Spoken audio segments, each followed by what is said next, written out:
ರೈತರಿಗೆ ಬೇಗ ಕೊಡಿಸೋದು ಇದೆಲ್ಲ ಮತ್ತು ದರ ಏನು ಇವತ್ತು ನಾವು 45 ರೂಪಾಯಿ ಹಾಲಿಗೆ ದರ ಬೇಕು ಅಂತ ಹೇಳಿದ್ವಿ, ಆದರೂ 32ವರೆ ಕೊಡ್ತಾಯಿದ್ರು, ಅದನ್ನು 30 ರೂಪಾಯಿಗೆ ಇಟ್ಟಿದ್ದಾರೆ.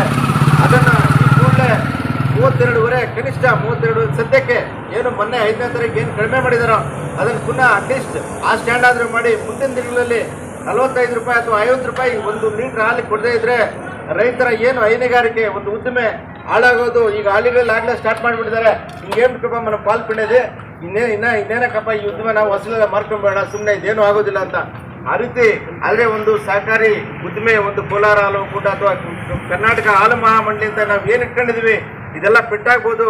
ಅದನ್ನ ದಯವಿಟ್ಟು ನಮ್ಮ ಕೋಲಾರ ಹಾಲು ಒಕ್ಕೂಟ ಕಾರ್ಯಕಾರಿ ಮಂಡಳಿ ಇರ್ಬೋದು ಅಥವಾ ಅಧಿಕಾರಶಾಹಿ ವರ್ಗದವರಿರ್ಬೋದು, ಎಲ್ಲರೂ ಮನಸ್ಸು ಮಾಡಿ ಏನು ಈ ಕೂಡಲೇ ಪಶುಹಾರ ದರ ಇಳಿಸ್ಬೇಕು ಮತ್ತು ಹಾಲಿನ ರೇಟು ಹೆಚ್ಚಿಸಬೇಕು ಮತ್ತು ಹೆಚ್ಚಿನ ರೀತಿಯಲ್ಲಿ ಹಾಲಿನ ಮಿಷನ್ಗಳು, ಚಾಪ್ ಕಟ್ರುಗಳು ಮತ್ತು ಮ್ಯಾಟ್ಗಳು ತುಂಬ ನಮ್ಮ ತಾಲೂಕು ಅವಶ್ಯಕತೆ ಇದೆ.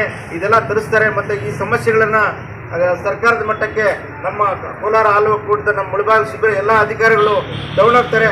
ಮತ್ತು ಇನ್ನೊಂದು ಒಳ್ಳೆ ಅಧಿಕಾರ ವರ್ಗ ಇದೆ ನಮ್ಗೆ ಇವತ್ತಿನ ದಿನ, ಒಳ್ಳೆ ಗುಣಮಟ್ಟ ಕಾಯ್ದುಕೊಂಡಿದ್ದಾರೆ. ಅದಕ್ಕೆ ನಾವೆಲ್ಲ ಅವರಿಗೆ ಚಿರಋಣಿ ಆಗಬೇಕು. ಅದು ಹೇಳುತ್ತಾ ಏನು ಈ ಪ್ರತಿಭಟನೆಗೆ ಆಗಮಿಸಿ ಸಹಕರಿಸಿದ ಮತ್ತು ನಮ್ಮ ಮೀಡಿಯಾ ಮಿತ್ರರಿಗೂ ಮತ್ತು ನಮ್ಮ ಪೊಲೀಸು ಇಲಾಖೆ, ನಮ್ಮ ಮೇಡಮ್ ಅವ್ರಿಗೂ ಮತ್ತು ನಮ್ಮ ಸಾರ್ ಅವ್ರಿಗೂ ಎಲ್ರಿಗೂ ಅದೇ ರೀತಿ ನಮ್ಮ ಚಿನ್ನಳ್ಳಿ ಗೋಪಾಲ್ ಅವ್ರಿಗೂ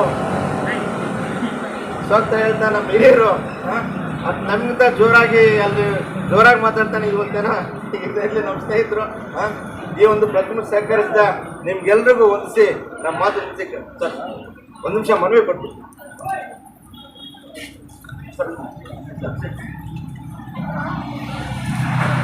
ಸರ್ ಬನ್ನಿ ಸರ್, ಅಡ್ಡ ಜನ ಸರ್